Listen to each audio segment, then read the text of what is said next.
आप देख ले मेरे दोस्तों के रहमत की डाल दे तू नजर 1.5 पांव पर।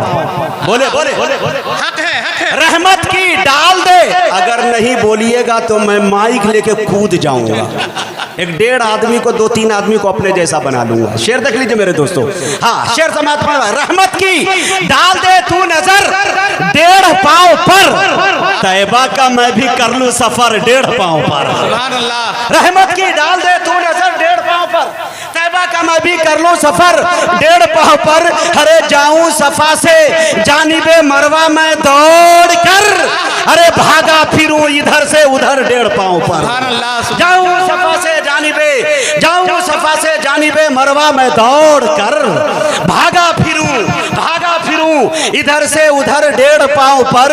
अरे नाते रसूल का ये मुजाहिद पे फैज है, करता है दुनिया भर का सफर 1.5 पांव पर। नाते रसूल का ये मुजाहिद पे फैज है, करता है दुनिया भर का सफर 1.5 पांव।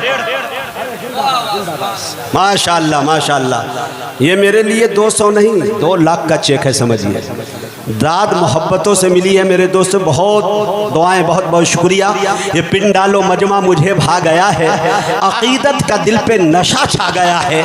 मोहब्बत से सबने जो आवाज़ दी तो मुजाहिद हबीबी यहाँ आ गया है। आपके चेहरे की जब मुस्कुराहट देखता हूँ तो ये सीना जो है 36 के बजाय 46 इंच का हो जाता है। मैं 56 कतई नहीं कह सकता। मेरे दोस्तों देखें, बहुत अच्छे अंदाज में आप सुन रहे हैं। अब यहाँ से चलिए हम मुसाफत तय करते हैं ब्रिगेडियर उस्मान की धरती, मऊनात भंजन।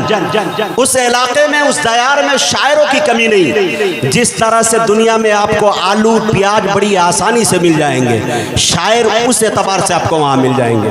लेकिन मेरे दोस्तों मुझे 15 साल 10 साल इस स्टेज पर हो गए। उलमा का एक बड़ा तबका यहाँ मौजूद है।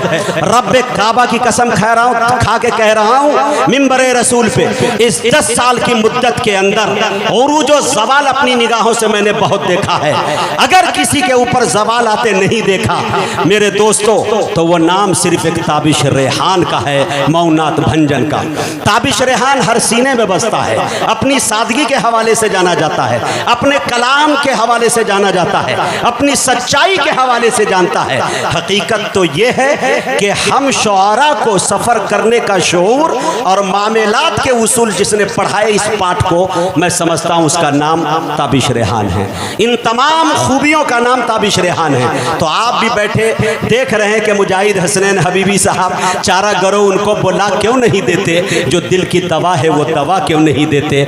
पढ़े और जाहिल के फ़र्क ये है कि पढ़ा लिखा गोबर भी उठाएगा ना तो सलीक़े से उठाएगा।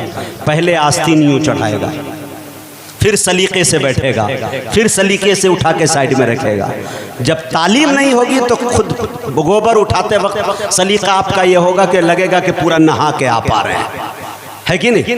मेरे दोस्तों तालीम बहुत ज़रूरी है। इदारे को अपने मजबूत कीजिए, इस्लामी क़िले को मजबूत कीजिए, ये आपकी पहचान है। दुनिया और कौम की निगाहों में निगाहें, दीगर कौमों से निगाहें में निगाहें डालकर अगर आपको बात करनी है तो वो एजुकेशन के अलावा कोई रास्ता नहीं है। ये ज़रूरी है मेरे दोस्तों। मैं हज़रत को मुबारकबादी पेश करता हूँ। कमेटी के तमाम जिम्मेदारान माशाअल्लाह, मैं कमेटी के लोगों का शुक्रिया अदा कर रहा हूँ। और कमेटी से मेरी एक बार गुजारिश ये है कि जितने भी नौजवान हैं माशाअल्लाह, मास्टर आफाक साहब माशाल्लाह इतना अच्छा इंतज़ाम, ऐसे रिसीव करने गए इस अंदाज में कि मैं लखनऊ उत्तर प्रदेश के 1 हफ्ता मुसलसल सफ़र पे वहाँ के प्रोग्राम में था और वहाँ से चलकर, रहने वाला सीतामढ़ी का हूँ, बाजपट्टी का रहने वाला हूँ, बिल्कुल करीब का हूँ, ज़्यादा दूर नहीं है।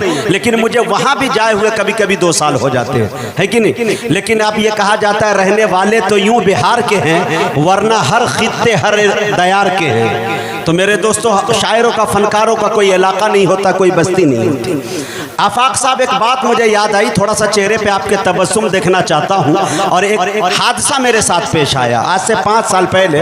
नौगछिया की तरफ एक जगह था, हमारी ट्रेन जो है माशाअल्लाह 4 से 5 घंटे बेवफाई कर गई मेरे साथ।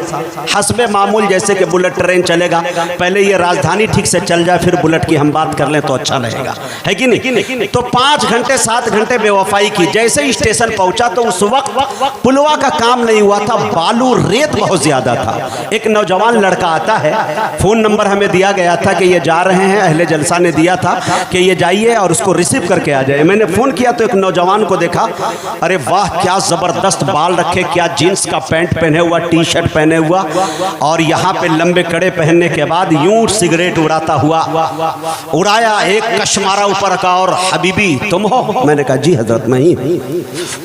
कहा बैठ जाओ। मैंने पीछे मुड़ के देखा तो गाड़ी बाइक, और बाइक में भी कौन गाड़ी? अपाची। हाईवे पे मौत की सबसे अच्छी सवारी का नाम अपाची है।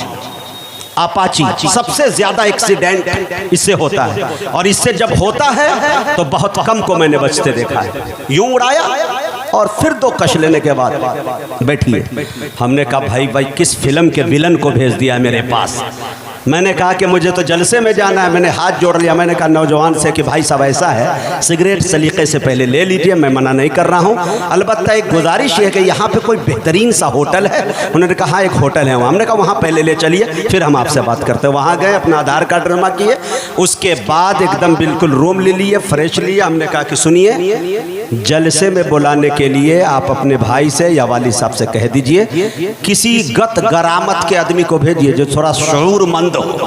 ऐसे जाएंगे, ऐसे भी हमारा 1.5 पाँव हो, दोनों टूट गया तो गया भाई, हम बचेंगे भी नहीं। इसलिए हम वहीं जलसे में होटल में गुजार लेंगे, लेकिन हम जाएंगे। आफाक भाई जब पहुंचे, आधा घंटा हमें भी वेट करना पड़ा, लेकिन ये जाम था, नीतीश कुमार साहब की रैली कहीं से गुजर रही थी, हमारे मुख्यमंत्री जी की, तो जाहिर सी बात है उसकी वजह से ताखिर हो गया। लेकिन जब बंदे खुदा मिला है, गदगदा गए हैं, तबीयत में निशात आ गई है। अब वो जो तबीयत और मूड बनी है, तो थोड़ा शेर सुनाना चाहता हूँ, अगर आप चाहें तो मुझे दुआओं से नवाजें, थोड़ा माहौल बनाए। ताबिश रेहान का मूड बनाने की कोशिश कर रहा हूँ, इन्हें हाई पावर का इंजेक्शन लगाने की कोशिश कर रहा हूँ। उम्मीद है कि इंशाल्लाह जब वो आएंगे, वो ऐसा शेर पेश करना चाह रहे हैं आपके दरमियान जो उन्होंने खुद भी नहीं सुना है, यानी इतना ताज़ा, इससे भाप निकल रहा है। अब मुझे बताइए कितने लोग तैयार हैं आगे से पीछे तक हाथ उठा के लहक के एक मरतबा बोल दे सुभान अल्लाह, माशाअल्लाह। अब एक शेर सुने मेरे दोस्तों, के धुएं को अब्र गम को मसरत करते रहते हैं। थोड़ा बोले दाद दे दीजिए। हाँ माशाअल्लाह।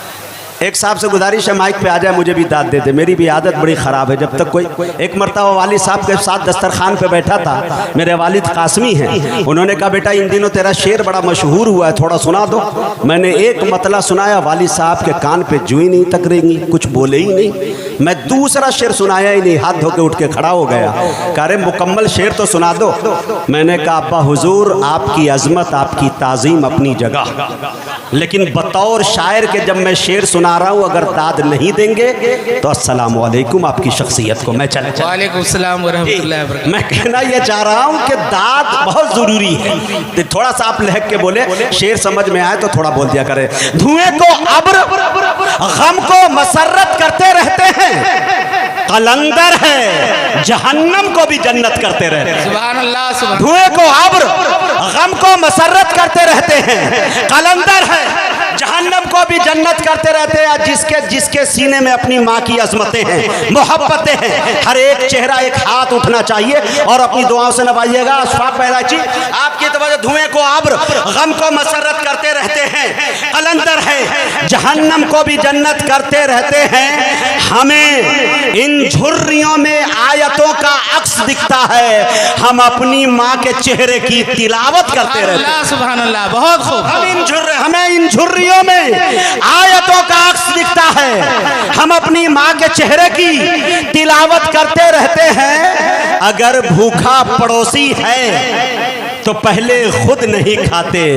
अभी कुछ लोग हैं जो ये इबादत करते रहते हैं, अभी कुछ लोग हैं जो ये इबादत करते रहते हैं। और एक शेर सुने मेरे दोस्तों, यहाँ से लेकर बड़े तहजीब के दायरे में रहते हुए मेरे दोस्तों एक शेर पढ़ना चाहता हूँ। शायरी इशारे कराए का नाम है धुएं को अब्र गम को मसरत करते रहते हैं, कलंदर है जहन्नम को भी जन्नत करते रहते हैं। हमें इन झुर्रियों में आयतों का अक्स दिखता है, हम अपनी माँ के चेहरे की तिलावत करते रहते हैं। अगर भूखा पड़ोसी है तो पहले खुद नहीं खाते। अभी कुछ लोग हैं जो ये इबादत करते रहते हैं। लहू पीने की आदत पड़ गई है जिन दरिंदों को, समस्तीपुर में पढ़ रहा हूं मेरे दोस्तों। लहू पीने की आदत पड़ गई है जिन दरिंदों को, अरे वो लाशों पे खड़े होकर हुकूमत करते रहते हैं। लहू पीने की आदत पड़ गई है जिन दरिंदों को, लहू पीने की आदत पड़ गई है जिन दरिंदों को, वो लाशों पे खड़े होकर हुकूमत करते रहते हैं। कभी तो पहरेदारों की बदौलत जान जाती है, कभी तो पहरेदारों की बदौलत जान जाती है, कभी मकड़ी के जाले भी हिफाजत करते रहते हैं। बहुत खूब, बहुत खूब। के जाले भी, कभी मकड़ी के जाले भी हिफाजत करते रहते हैं। बहुत बहुत शुक्रिया। ये शेर जो मैंने सुनाया है ये इंतखाब हबीबी था। ये कलाम जो है मुजाहिद हसनैन हबीबी का नहीं था कि लखनऊ से फ़्लाइट परवाज़ की पटना में लैंडिंग कर रही थी, इसी दरमियान इस शेर का नुज़ुल हो गया। बहुत मारूफ शायर जनाब जौहर कानपुरी के शेर को मैंने बड़ी ईमानदारी के साथ आपके सामने पेश कर दिया। अब अगर कहें तो एक शेर मैं भी अपना सुना दूं। अताओ। एक शेर जिसके जरिया बहुत मशहूर हूँ या बहुत बदनाम हूँ। कई जगह लिस्ट बनती है, बनता रहता है, तो इलाके में कई लोग कहते हैं कि भैया सब ठीक है, मुकर्रिर आ रहे हैं, शायर आ रहे हैं, पहले ये बताओ नाजिम कौन है। उधर से वो चच्चा बोले कहो नेंगरा कहाँ हो, सीतामढ़ी का। सुन लिए कि वो अपनी ही इलाका का हाई तो नेंगरा, लेकिन कमाल का है मियाँ, उसको लाना है। लेकिन लंगड़ेपन से हमने कभी अपनी मायूसी इसको नहीं बनाया, कमज़ोरी नहीं, इसको हथियार बनाया। और जो शेर मैं पढ़ने जा रहा हूँ, चैलेंज कर रहा हूँ, मेरे अलावा कोई माई का लाली शेर को पढ़ भी नहीं सकता है, और पढ़ेगा भी तो उसको एक टांग तोड़ना पड़ जाएगा। मजबूरी यहाँ ये है, इसकी वजह से। तो ये शेर समाप्त कर लीजिए। कुछ मेरे जज्बात है जिसे शायरी बनाने की कोशिश की है, और समाप्त आप कर ले। और इस तरह के खुराफाती काफिये सिर्फ मेरे जहन में ही आ सकते हैं, बाकी दीगर फैसला मैं नहीं कर सकता। शेर देखे मेरे दोस्तों।